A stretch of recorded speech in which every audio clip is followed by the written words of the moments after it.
అందరికీ నమస్తే అండి. జగన్మోహన్ రెడ్డిని వైసీపీ కార్యకర్తలే పచ్చి బూతులు తడుతున్నారండి. ఇది మీ అందరికీ తెలిసిందే, పంచప్రభాకర్ గారు అని చెప్పేసి అని పచ్చి బూతులే మాట్లాడతాడు. ఎప్పుడు మాట్లాడినా చంద్రబాబు నాయుడు గారిని ఉద్దేశించి, లోకేష్ గారిని ఉద్దేశించి, అలాగే పవన్ కళ్యాణ్ గారిని ఉద్దేశించి ఎప్పుడు మాట్లాడినా బూతులే మాట్లాడతాడు.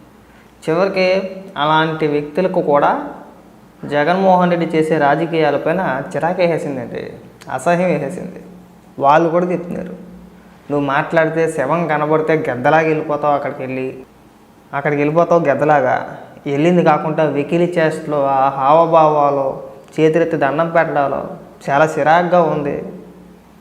ఇలాగైతే నువ్వు మళ్ళీ జీవితంలో ముఖ్యమంత్రి అవ్వలేవు అని వాళ్ళే తిడుతున్నారు. దాదాపు ఒక 8 నిమిషాలు 10 నిమిషాలు మాట్లాడాడండి. చాలా స్పష్టంగా చెప్పాడు.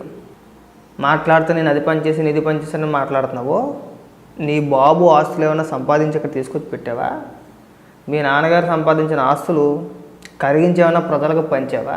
లేదు కదా. ఈ సొల్లు డైలాగులు ఇంక కొట్ట మాకు. ఆ తాడేపల్లి కొంపలో పడిపో మాకు. అదొక బంకర్దే, అంటే అదొక బంకరు. నువ్వు ఒక బంకర్ వీరుడివి. మామూలుగా ఏకలా బూతులు తిట్లలే కానీ లిటరల్గా సింపుల్గా చెప్పేసాడు. జగన్మోహన్ రెడ్డి అనే వ్యక్తి రాజకీయాలకు పనికిరాడు. సజ్జల రామకృష్ణారెడ్డిని చేసుకున్నాడు. ఒకసారి వినిపిస్తాను, ఏమైనా మాట్లాడుతున్నాడు.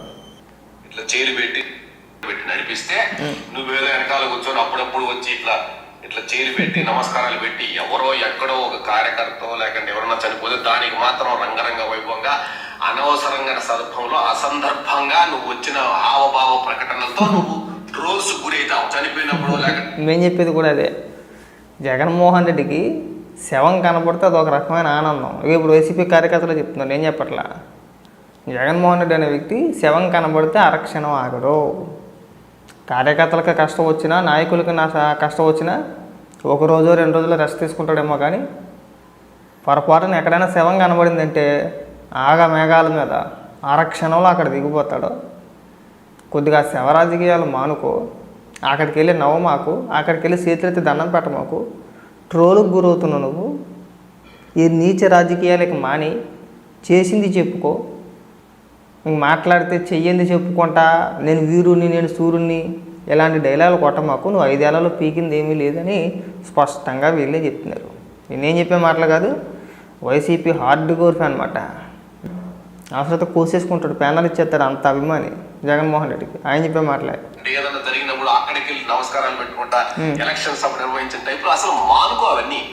రైట్, ఓకే, ఎవడన్నా ఓకే మంచిదే, నువ్వు ఎప్పుడో 10 రోజులు 20 రోజులు ఒక చోట కూర్చుంటావు, ఎవరికి కనిపించవు, ఏది జరిగి ఆల్ ఆఫ్ సడన్ గా ఎవరో చనిపోతారు, మంచిదే, నువ్వు వస్తున్నావు ఏదో చేస్తున్నావు. అక్కడికి వచ్చి ఆ సందర్భంలో హావభావ ప్రకటన కాకుండా అసందర్భమైన హావభావ ప్రకటన చేస్తూ మంచిదే వచ్చావు పరా. నేను అందుకే అంటా ఉంటాను, మేము ఊరికే అనం, లైట్గా పిచ్చి ఉంది అంటే.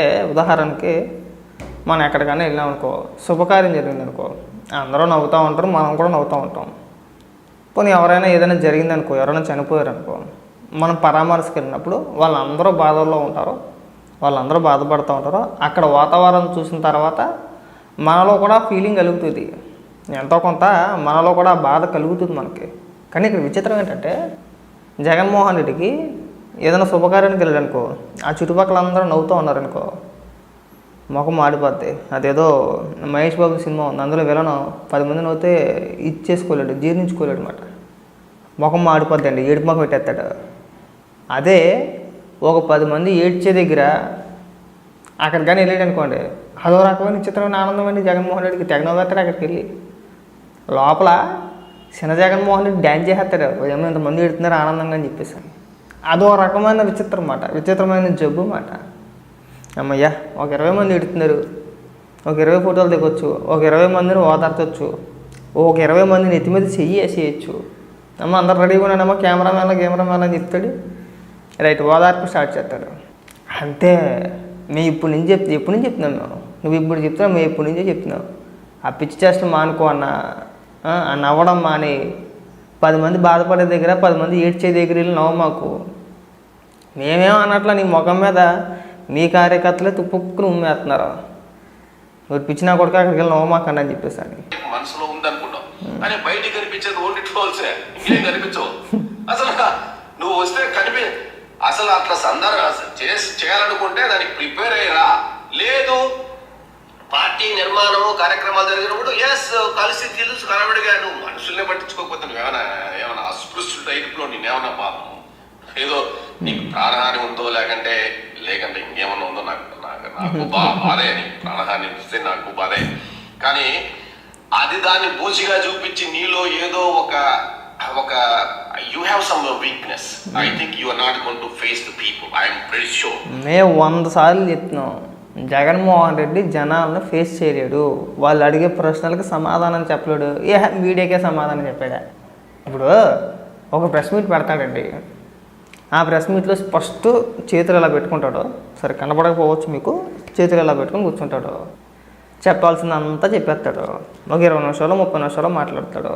ఆ 20-30 నిమిషాల్లో ఇంచుమించు ఒక 30 నిమిషాలు మాట్లాడితే అందులో ఒక 20 నిమిషాల పాటు నేను దేవుణ్ణి, నేను మంచి వ్యక్తిని, నేను డబ్బులు పని చేశాను, నా అంత మంచోడు ఈ భూ ప్రపంచంలో ఎవడో లేడు, ఎవడో పుట్టలేదు, ఎక్కడ ఉండరు, నేను ఒక్కనే పుట్టాను, నేను కలియుగ దేవుణ్ణి లాంటి. సో ఈ టైప్ ఆఫ్ డైలాగులు ఉంటాయి, ఇలాగే ఉంటాయి మాటలన్నీ కూడా. ఇంకొక 10 నిమిషాలు చంద్రబాబు నాయుడు గారి గురించి, లోకేష్ గారి గురించి, ఒక 10 నిమిషాలు కూడా కాదు, ఒక 5-6 నిమిషాలు మాట్లాడతాడు. మధ్యలో ఒక 3 నిమిషాలు 4 నిమిషాలు ఉంటుంది. ఇది చాలా ఇంపార్టెంట్ అన్నమాట. ఆ 4 నిమిషాలు 3 నిమిషాలు కూడా ఆ మనిషి ఏడుతున్నాడు, నవ్వుతున్నాడు, బాధపడుతున్నాడు, లేదంటే విచారం వ్యక్తం చేస్తున్నాడు, అది మనకు అర్థం కాదు. ఆ ఫీలింగ్స్కి పదాలు లేవు. ఆ ఫీలింగ్స్కి ఏం చెప్తున్నాడో అర్థం కాదు. ఏడుతున్నాడు తెలియదు, నవ్వుతున్నాడు తెలియదు. ఏడుతున్నట్టే ఉంటుంది, నవ్వుతున్నట్టు ఉంటుంది, మాట్లాడుతున్నట్టే ఉంటుంది, కానీ గొంతులోంచి మాట్లాడదు.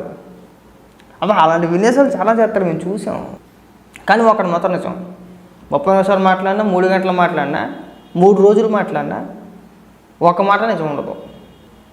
ఒక మాట నిజం చెప్పడండి జగన్మోహన్ రెడ్డి. అది ట్విస్ట్ మాట, అంటే అది విచిత్రం మాట. ఎంతసేపు మాట్లాడినా, ఎన్ని మాటలు మాట్లాడినాయి, ఒక్క మాట అంటే ఒక్క మాట నిజం చెప్పడం. వాళ్ళ కార్యకర్తలు కూడా మండేది అదే. ఎందుకు ఆ సొట్ట చేతులు వేసుకొని అట్టాగే ఇట్టాగా ఊపుకుంటూ తిరుగుతావు? ఆ సజ్జల రామకృష్ణారెడ్డిని ఇప్పటికైనా పక్కన పెట్టేసాయి. ఆడు పార్టీకి పట్టిన దరిద్రం. వాడు పార్టీ ఊడిపోయిందే అందుకు. నీకు 11 స్థానాలు వచ్చినప్పుడు కూడా నీకు ఇంకా సిగ్గు లేకుండా ఆ సజ్జల రామకృష్ణారెడ్డిని పక్కనేసుకొని తిరుగుతున్నావు. ఆడు నేను కాకముందు గుంటూరు వెళ్ళి మాట్లాడతా, సైగి చేసేస్తే తెలుగుదేశం పార్టీ ఉండదు అంటాడు. ఇలాంటి లేఖి వ్యాఖ్యల వల్లే మనం నష్టపోతున్నాం అని ఒక పక్క నీ కార్యకర్తలు నీ ముఖం మీద తుప్పకు నుమ్మేస్తుంటే అయినా సరే సిగ్గు లేకుండా మళ్ళీ 9వ తారీఖున సేమ్ నాకు చెప్పాను కదా, ఎవరన్నా చనిపోతే అరక్షణం కూడా ఆగడు, పొంగునూరు వెళ్ళిపోవాలి 9వ తారీఖున. ఆల్రెడీ నేను హోంమంత్రి గారు వెళ్ళారు, వాళ్ళ తల్లిదండ్రులు మాట్లాడారు, ఆ చేసిన వ్యక్తులు ఎవరైతే ఉన్నారో వాళ్ళని అరెస్ట్ చేశారు. అరెస్ట్ చేసిన తర్వాత పెయిడ్ ఆర్టిస్టులు అందరూ దిగిపోయారు, రోజా కానీ శ్యామల కానీ వీళ్ళంతా కూడా. అయినా సరే 9వ తారీఖు నేను వెళ్ళిపోతాడు. ఈయన వెళ్ళిపోయి ప్రభుత్వం మీద బురదలే కార్యక్రమం చేస్తాడు. పెద్ద పెద్ద పాఠాలు చెప్తాడు అక్కడికి వెళ్ళి, పెద్ద పెద్ద ఉపన్యాసాలు చెప్తాడు అక్కడికి వెళ్ళి. ఒక్కొక్కసారి చిరాకే హేస్తూ ఉంటుంది, సిగ్గనిపిస్తూ ఉంటుంది నాకు జగన్మోహన్ రెడ్డిని చూస్తూ ఉంటే. ఇంత లేఖితనంగా రాజకీయాలు చేస్తాడు ఏంట్రా బాబు అనిపిస్తుంది ఒక్కొక్కసారి. దయచేసి ఇంకెప్పుడు కూడా ఇలాంటి పిచ్చి పిచ్చి మాటలు మాట్లాడమాకండి. మీ కార్యకర్తలు మీ ముఖం మీద ఉమ్మేస్తున్నారు, అది చెప్పే ప్రయత్నం ఏది.